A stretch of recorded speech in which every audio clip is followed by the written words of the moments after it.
The Life and Deaths of the USS Cyclops. On January 8, 1918, the Cyclops was ordered to refuel British warships operating in the South Atlantic, specifically within Brazilian waters. She was to carry 9,960 tons of coal meant for British naval forces. Her destination was Rio de Janeiro, the capital city of the state of Rio de Janeiro, as well as the federal seat of power of the then First Brazilian Republic, now known as the Old Republic. Brazil had entered the war on October 26th the year prior, after the German Navy sank Brazilian civilian ships off the French coast, making her an ally of the USA and Britain in the eventide of the war. Here it should be pointed out that she was also ordered to return from Rio with a consignment of some 11,000 tons of manganese ore. This was most likely to be used for steelworks and munition production back in the States. Though her service as a coaling ship stretched over almost a decade, up to this point she had never been asked to carry manganese. Most of her crew would likewise have had no experience handling the much denser ore. Nevertheless, her orders were set. The Cyclops departed from her home port at the Navy Yard of Norfolk, Virginia, on January 8, 1918, with at least 221 enlisted men and 15 officers, including Lieutenant Commander Worley, a total of 236 personnel. That day would see Naval Officer Conrad A. Nervig come aboard. Though not a member of the crew, he was sent aboard the ship in order to be transferred to the USS Glacier, a Navy store ship waiting in Rio. Prior to setting out, the Cyclops was reportedly so loaded with her cargo of coal, mail, and other items meant for the South American patrol fleet that her plimsoll line was submerged. The plimsoll line is a reference mark located on a ship's hull. It indicates the maximum depth to which the vessel may be safely immersed when loaded with cargo. According to Nervig, the day of January 8th had dawned overcast and cold, with a light snow falling. For days, the harbor had been completely frozen over. Liberty parties from ships at anchor walked on the ice that morning returning to their ships. In plowing through the ice floes in the ship channel, the Cyclops narrowly averted a collision with the USS Surveyor, an armed survey ship. This was the first of a number of foreboding incidents that would take place on the Cyclops' voyage. By nightfall, she had cleared the Virginia Capes and headed southward, breasting the heavy winter seas with a speed and ease amazing for such a heavily loaded vessel. The next day, on January 9, 1918, the Cyclops would be assigned to the Naval Overseas Transportation Service, an arm of the U.S. Navy responsible for its replenishment and military transport ships. 5 days later, on January 13th, the captain ordered Lieutenant Harvey Frank Forbes, the executive officer, to his room. He was to remain there under arrest following a disagreement he had with the captain about work aboard the ship. From all reports, this seemed to be a routine matter in ships commanded by Worley. On the evening of the same day, Ensign Kane of Fairview, Colorado, one of the watch and division officers, believed to be in good health by Nervig, was placed on the sick list and ordered to bed by the doctor, Bert Asper. It was the general opinion of those in the wardroom that this was done to save Mr. Kane from being a victim of the commanding officer's unreasoning temper. Nervig could not recall that the doctor made any comment, nor that he was in any way questioned regarding the matter. His act and motive were possibly taken for granted. At this time, Mr. Kane's watch duty had been the mid-watch, which fell to Nervig to relieve him at midnight. The tropical night was temperate under a full moon, providing an escape from the gloom of the wardroom. During this period of Nervig's duty, he supposedly became very well acquainted with Commander Worley, who, according to him, would emerge from his cabin dressed in long woolen underwear, a derby hat, and carrying a cane. In his own words, he, quote, neither apologized for his attire, nor even so much as mentioned it, and my salute and "Good morning, Captain" could not have been more correct or military. His affability soon relieved my anxiety, as I realized this was no official call, but a purely social one.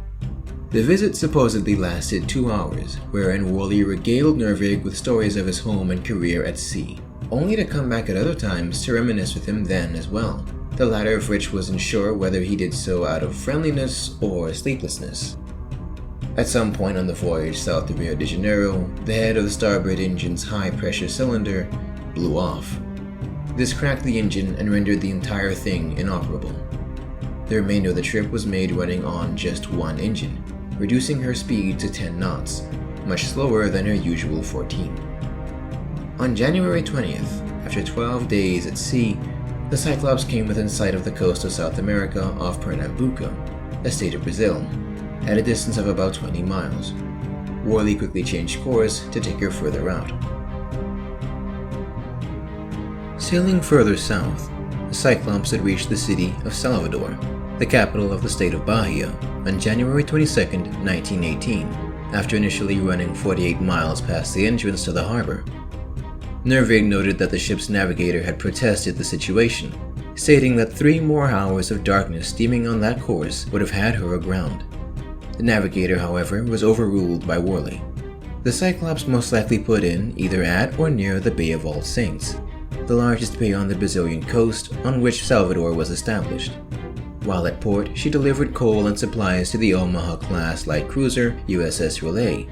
The Cyclops, however, upon getting underway from alongside Relay, ran into her twice. Fortunately, this only led to slight damage. Leaving Salvador, the Cyclops would arrive at Rio de Janeiro on January 28th.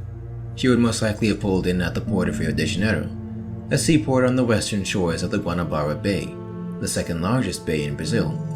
The balance of her cargo was distributed to the various vessels of the South American Patrol Fleet at anchor there. Also present at the waters of Rio would be the USS Glacier.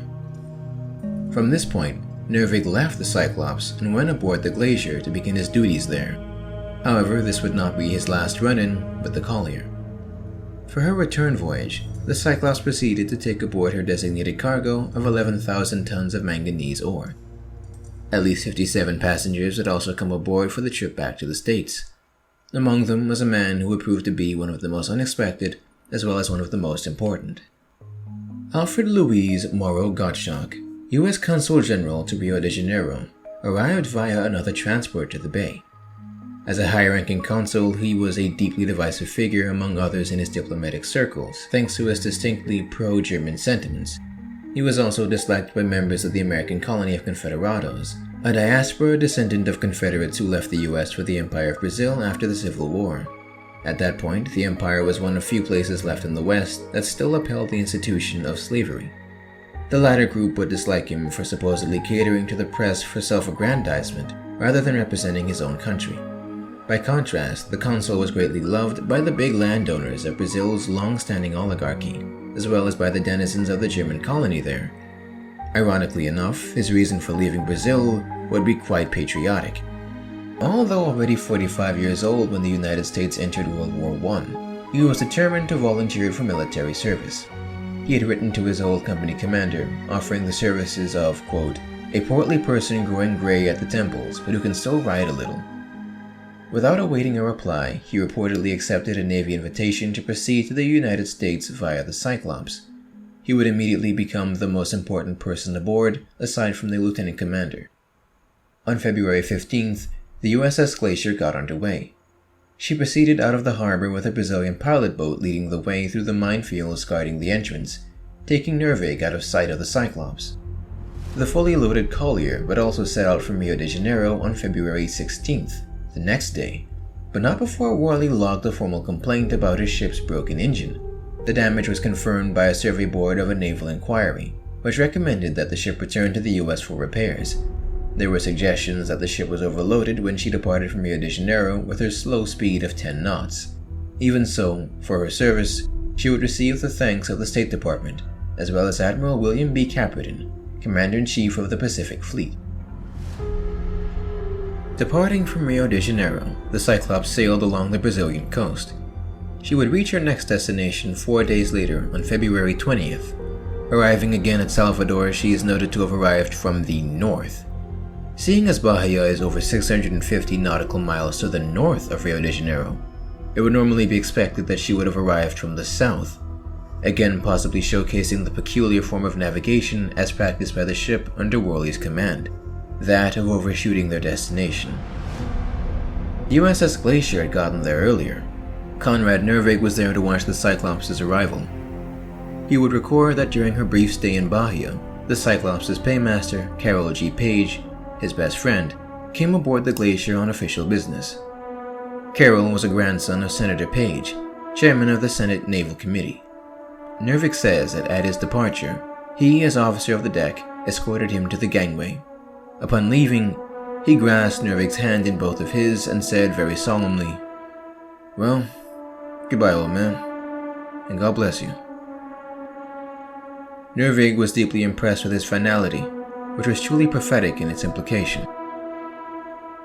The Cyclops would remain anchored at Salvador for the next 2 days, receiving mail from the other naval vessels also anchored there. Then, on the evening of February 22nd, at approximately 1800 hours, she would depart from Bahia and continue to sail north, intending to go on the last leg of her return trip back to Baltimore, Maryland.